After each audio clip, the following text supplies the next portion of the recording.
first period, Edmonton was coming back.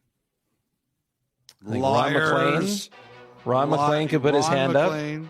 You know, I have to tell you, Kyle, that there were a bunch of us, and I'll say it myself. I won't say who the others were. I'll say myself.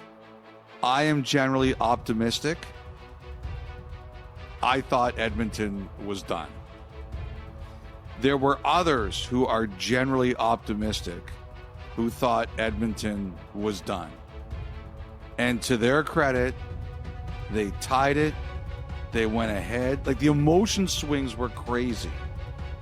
Tied it, went ahead, blew it in regulation. Some of the chances in overtime, the Frederick kick that hit the post, and I think that would have counted. I think that when it's very clear in these playoffs, they do not want to take goals off the board. And I didn't see anything there that was so egregious they would have taken it off the board. And then the Bennett post. Like, if there's one thing that really alarms me about Edmonton's game, they don't get the puck out enough. That happened on the game-tying goal, and that happened on that play where Bennett hit the crossbar. And then they won it.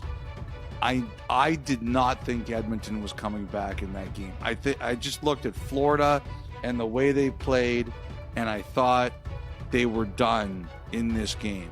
And I'll say this, Stuart Skinner, he got pulled. I thought he was great in the first period. And even though he gets a no decision, and Pickard now 7-0, like unbelievably 7-0, Stuart Skinner's role in this game should not be forgotten, because that first period could have been a lot worse than 3-0. That could have been 5 or 6-0. That was a vibe change pull. Yes, it was a vibe change pull. Now, I got to tell you a little bit about Taylor Swift before we break. Yeah, you weren't too far away from them. We were, so our seats where Dave and I sit, we sit at the top of one of the sections, and her and Travis Kelce's box was 3 away from us. So they were close. Like, Dave and I walked down the hallway at one point before I realized she was there, and Dave goes, "Which suite do you think Taylor Swift is in?" And I started laughing because it was the one with 2 cops and armed military personnel outside of it. And in their suite, they had the black shades pulled on the sides. Like, no other suite had the black shades pulled. And, you know, Gretzky got in there because he's Gretzky. Dave tried. He got rebuffed. And that's not true. He's in handcuffs. Yeah, he didn't try. Yeah, Dave was taken to the jail in the basement of the arena. No. So nobody else was getting in there. But the funniest thing was, there was a guy leaning forward who was a big guy with a beard, and I thought it was Kelsey. So I took a picture of it, and I said to Spearsy, "We should put this on the second intermission. Like, this is how close we are to Swift and Kelsey." And there's a picture of Kelsey, and Spearsy's like, "Okay." And then he gets on the intercom to me like a couple minutes later. He goes, "You are an idiot." And I said, "Why?" He goes, "That's not Travis Kelce." So the guy I took a picture of was wearing a black hat and I think a white shirt. And Kelsey, I think, was wearing a white hat and a red shirt or something like that. He goes, "You can't just send me a picture in the middle of the game when I'm doing like 19 things at once and say, 'Oh, it's Kelsey, put it on air.'" He said, basically, the other people were paying more attention than he was. And they're like, "That's not Travis Kelce." So oh my gosh. So we came pretty close to putting a picture of this guy on the air and me saying, "Yeah, here's how close I am," and you can see Travis Kelce.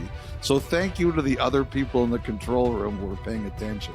Yes. I realized that wasn't him. But everyone in there that had more journalistic instincts than Elliotte. Which is everybody. But like, it was a great building. Like, that was a great, like, we talk about how great the Edmonton crowds are, and they are great. This was a really good crowd for this Florida game. Like, they were invested. They were really invested. The euphoria of the first period, the shock of the collapse of the second, the even bigger shock when Wallman scored to put them ahead, the pride of Armour Heights, the euphoria again when they tied it, the close chances in overtime, the up and down. Like, it's a true heavyweight fight. Punch, counter punch, both teams. And then the shock that Edmonton actually won the game. Like, those fans could not believe they lost. We talked about how momentum doesn't have to go from game to game. So Edmonton proved it. They got clobbered in game 3, and they were, by all intents and purposes, out at the first intermission of game 4, and they won. And Florida, as stunning as this was to witness, they're a mature, composed team. They will put this behind them, and they will be ready for game 5. This is the last game of the series where there will only be one off day between games. So it's a quick turnaround, and Stetcher didn't play after the first period, 4 minutes.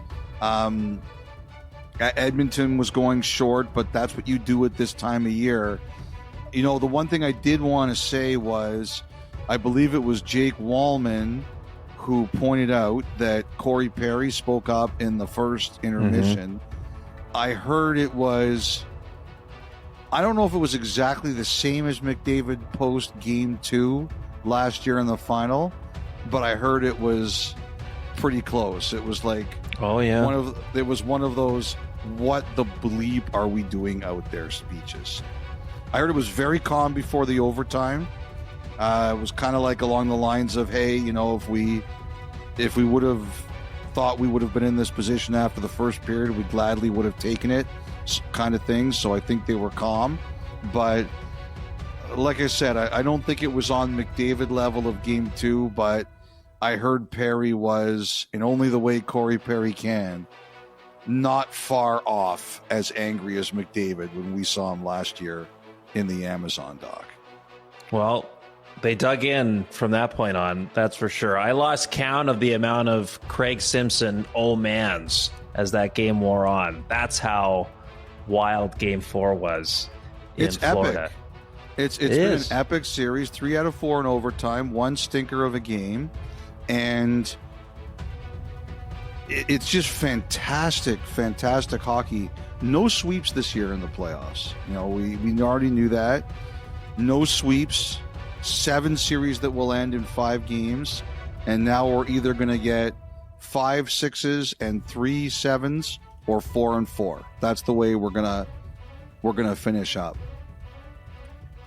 And also, we're gonna have a chance at most goals in the third periods of any playoff year ever.